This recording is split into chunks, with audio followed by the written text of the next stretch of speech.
intaan bilaabin muuqaalka waxaan ka codsanayaa in muuqaalkana la gareesho sidoo kale la wadaagto asxaabtaada si aan u helno asxaab sida adigoo kale fikirkaaga qaybta hoose ee faallada nagu soo gudbi waxay noo tahay dhiirigelin aad u weyn.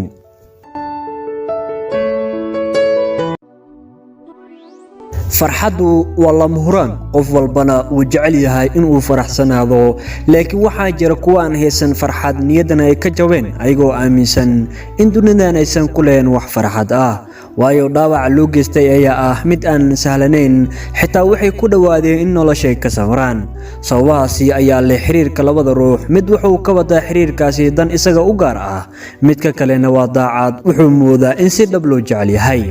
waa khiyaano ka mid ah khiyaanooyinka loo geysto dadka daacad ahi runtii taa ma aha mid wanaagsan ka soo qaad nafsadaada ma jeclid waxa aad samaynaysid in adiguna lagugu sameeyo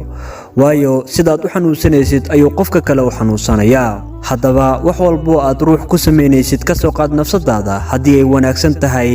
waad ku dhaqaaqi kartaa iska ilaali inaad qalbi dhaawacaad u geysato.